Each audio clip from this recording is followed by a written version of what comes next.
Hello, this is Robert. The $64 question today is, what's it worth? That's what everybody thinks when they find something unique in their pocket change or they're at the coin dealer. There are many situations as to where a coin is traded. It could be a collector buying from a dealer, could be dealers trading between each other at a coin show, or collectors and dealers buying at auction. The value of the coin is the price with which the coin is traded in an agreed transaction between two willing parties. Now, I've determined that any individual coin actually has two values. It's the value that a collector is willing to pay, and it's also the value that a dealer is willing to pay. The way we find out what these values are, again, is by going to our resource materials. Now, I mentioned the Guidebook of United States Coins. This is the complete catalog of every date and mint mark series of United States coins from colonial times to present.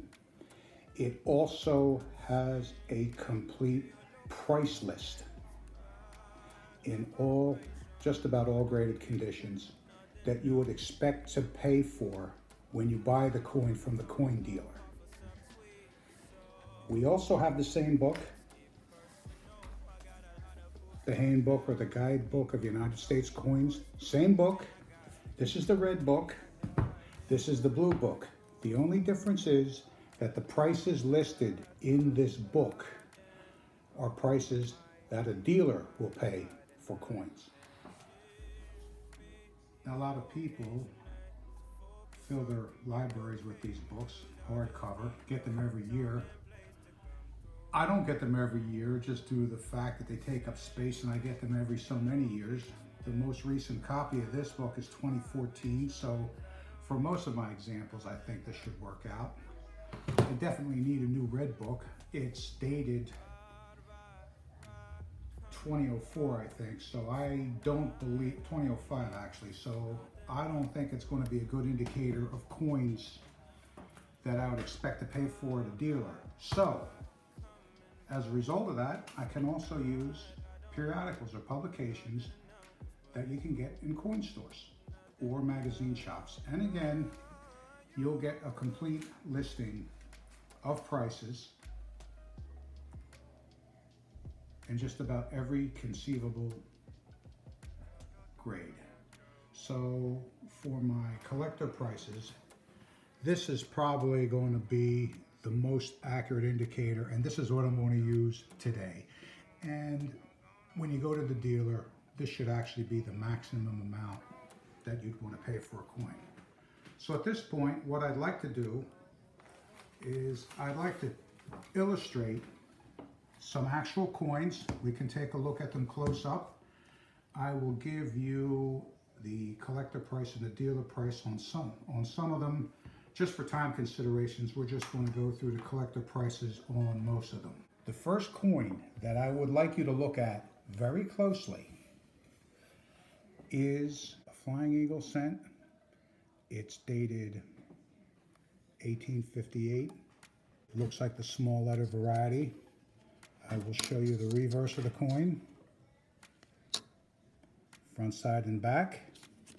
And what we will do is get an indication of what it is worth, and we'll just keep looking at the coin. I'll just spare you looking at the price guide. I will do that for you. So the price that you can expect to pay for this at a coin dealer will be $32. Prices fluctuate. They do go up, they do go down. Right now it's a good price for Flying Eagle cent.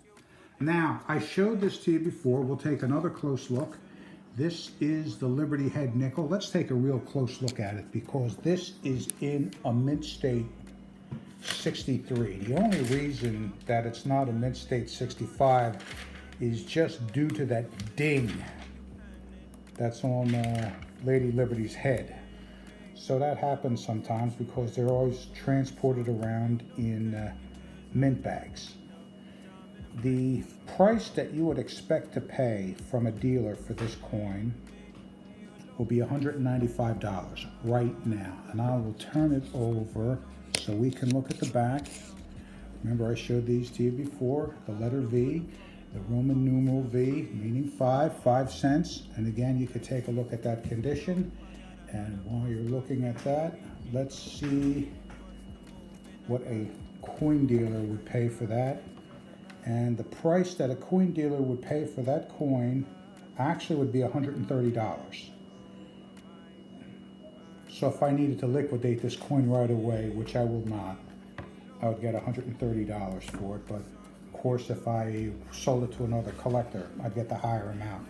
And just as an additional piece of information for you, I showed you that 1912 S Liberty Head Nickel, the Scare State, the one minted in San Francisco. If you wanted to sell it to a dealer, you could get $100 for it. So I thought I'd share that with you. Now we'll move along to some additional coins. Just want to give you a quick look at some quarters, and what we'll do, we're going to take a look at the pricing of what you'd expect to pay from a dealer. And this appears to be an 1858 Liberty seated quarter. You want to take a good look at that. Seated Liberty quarter.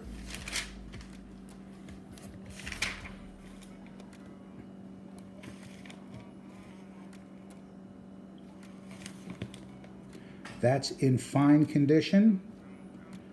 You could get that.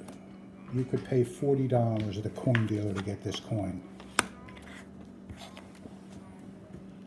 So that will cost you $40 to get it from a coin dealer, or you could sell it to another collector for $40. Again, it's a beautiful coin, Seated Liberty. And we'll move on to the 1917 Standing Liberty quarter. Showed that to you before.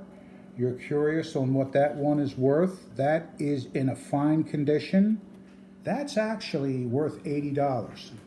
So you could expect to buy that from a coin dealer at no more than $80, or if you wanted to sell it to another collector, $80. All right, let's look at the front real quick and the reverse just to take a look at the back.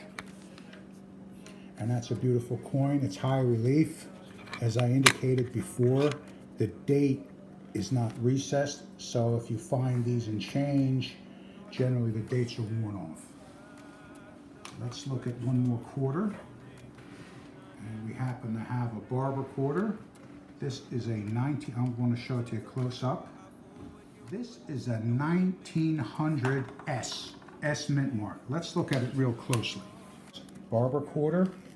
That is very close to a fine condition, because you could see most of